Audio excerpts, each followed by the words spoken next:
Hey everybody, it's my day off and I just got back from my local record store and I picked up a whole bunch of great pieces of vinyl and I want to show them to you now. So this will be a vinyl finds of all kinds video. It happens to be video number 2 in that category. So here we go. I found a bunch of 10 inches and the first one I found is this one by Chuck Berry. It's called Duck Walking. It's got this really cool picture of Chuck doing his duck walk. Originally, I thought this was maybe from like the 1950s, but I looked it up and it's from 1983, but still cool to have. And there's the back cover. It's on Chess Records, and the vinyl looks like this. I've never seen this label design before. It's kind of a cool looking label. So I don't know if this is the UK version of the Chess Records label. I'm not too sure, but I played this earlier and it sounds really, really good. It's in mono, which is fine with me. And it's got a bunch of great songs. It's got School Days, No Particular Place to Go, The Promised Land, Reelin' and Rockin', which I love Reelin' and Rockin', Sweet Little 16, Memphis, Tennessee, Nadine, and I think Nadine might be my favorite Chuck Berry song, and a song called You Can Never Tell. So I was really happy to get this Chuck Berry 10-inch. And I don't have that many 10 inches in my collection. In fact, I have my pile over there. I think I have about 5. And so now I have 3 more. So maybe I'm building up my collection of these 10-inch pieces of vinyl. Now on to this one, which I was really happy to find. This is Django's guitar, and it's by Django Reinhardt, who I just obsess over. And there's the back. And this one is on Angel Records. I never heard of Angel Records before, but I like the packaging. It comes in this cool like manila sleeve. And there is what the record looks like. It's got a cool Angel Records logo. And this has one of my favorite Django performances on it. It's got I'll See You in My Dreams on side 2, track number 4. And it's just a beautiful song. And for those of you Beatle fanatics out there, I'll See You in My Dreams is the song that Joe Brown plays at the very end of the Concert for George. And if you haven't seen the Concert for George, do so right now. It's one of the greatest musical performances I've ever seen in my life. It's just full of amazing performers. It's Eric Clapton, Jeff Lynne, Paul McCartney, Ringo Starr, Billy Preston, Jim Keltner, Tom Petty. List goes on and on and on. It's really, really a fantastic concert, so check it out. And then the last 10-inch I found, it's another jazz record, and it's another one by Django Reinhardt. And this one's on Clef Records.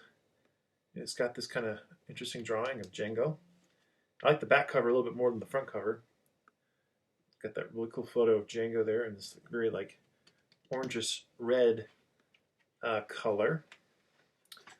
And here's what the record looks like. It's got the Clef Records logo. And this one sounds pretty good. It doesn't sound quite as good as the other 10-inch Django's guitar, but it still sounds good. And all these Django recordings are in mono because obviously he was, when he was recording in like the 30s, like even like the late 20s or 30s, it was all just mono. So I think there was some later LPs that they released where they tried to like do some fake stereo stuff with Django's work. So maybe you come across those and you get a little fake stereo. But, oh, there's the cat. He has to make his appearance in these videos. Okay, next up, I found something that I've been looking for a very long time. As I'm sure maybe you know, I'm a big Dave Brubeck fan, especially the Dave Brubeck Quartet and the classic lineup of Paul Desmond, Dave Brubeck, Eugene Wright, and Joe Morello. Those are my favorite. And this is a record in the Time series. And this one's called Time Changes. And this was released in 1963. And this happens to be a stereo version of it. And there's the back. And I think this is an original pressing. I could be wrong, but I believe it is. Comes on this Columbia label with says the 360 sound. And the record's in really, really nice shape. I played side 1 earlier. I haven't listened to side 2 yet, but I will. Oh, I see the cat has taken my seat, as he usually does in his videos, which is okay with me. This record didn't come with a sleeve, so I'm going to have to round one up, but I will do that. Then I found another Dave Brubeck record that I didn't have. This one's called Jazz Impressions of the USA. And this is, again, the Dave Brubeck Quartet, except it doesn't have Eugene Wright on bass. It has Norman Bates on bass.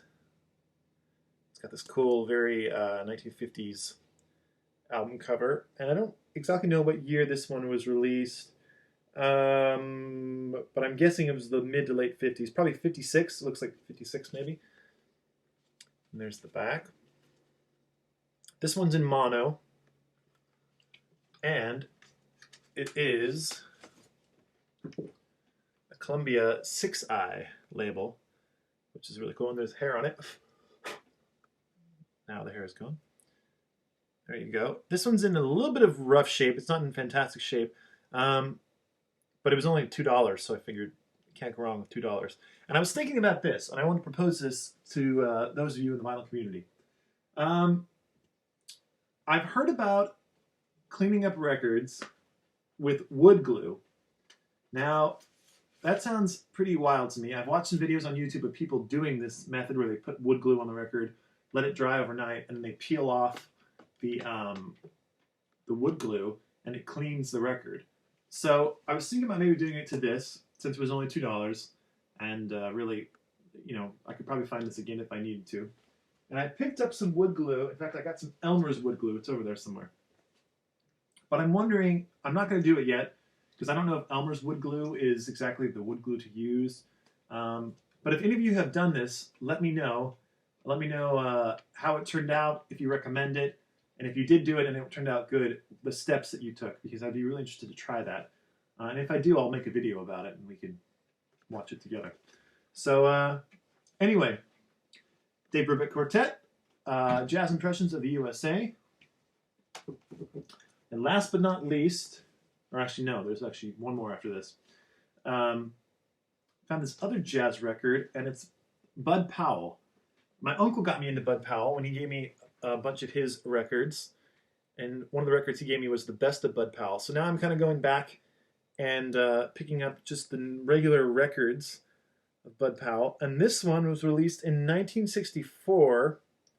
It's called The Invisible Cage, and on the back here, see, it's got this DJ stamp, so I'm imagining this is like a radio station DJ copy, maybe like an advanced copy or something like that. It's on this label called Black Lion. And yeah, it does on the label. It says promotional copy. It's a little bit dusty, so I gotta clean this one up, but it looks like it's in good shape. Can't get a good shot of that label. There we go. So I haven't listened to this one yet at all, but I'm sure I'll love it because I love almost everything Bud Powell has done. I have a few of his other records. So I was happy to add this one to the collection, and it's got a bunch of songs I've never heard. I've heard the songs before by other people, but not by Bud Powell. So looking forward to listening to this. And last but not least, I got this one, and it's in pretty bad shape, but the actual record's in okay shape. I got this one based on a video that Fit to be Tie-Dyed made of his 10 most influential albums to him. And he had this one on here by the Guess Who, not the Guest Who, the Guess Who. So it's called Share the Land. And this pressing happens to be on RCA Victor. And it's, like I said, it's not in the best shape, but I'd never heard this album, so I want to give it a chance. And if I end up liking it, which I'm sure I will, I'll find a better copy. But it's got this cool, cool kind of reverse gatefold. You got the lyrics. And I'll show you the vinyl. The vinyl's in pretty good shape. It's got a few kind of dust marks on it, but I'll just clean it up. And I haven't listened to this yet, so when I do listen to it, I'll let you know what I think. It's got some kind of stamp on here. Oh, I see. It's just somebody's name. Robert Lopez. Robert, if you're out there watching this, I have your record, and I got it for a really good price. So hopefully you got a good price selling it. Um, anyway, yeah, I look forward to listening to this. In fact, I don't know any of these songs at all. Well, I know "Share the Land," which was a hit, I believe. But yeah, I look forward to listening to this, and I'll let you know what I think about it. So, hey, that's it. Try to put this record back in here.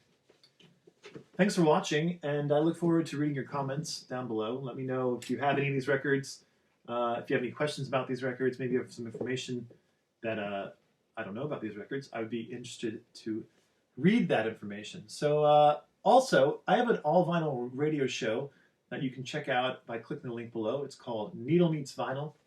And if you happen to be into Instagram, I have an Instagram account called Needle Meets Vinyl as well. And I post lots of records to listen to, and you can see my stereo setup if you're interested in that. So that's it for now. I'm going to make a Beatle finds video as well, because I found some Beatle stuff, but I want to wait until I have a couple more items to make a full video. So stay tuned for that. Okay, I will talk to you all next time. Let's zoom in on Django. There he is, looking cool with his cigarette. When cigarettes were cool back in the day, I suppose. Okay, bye.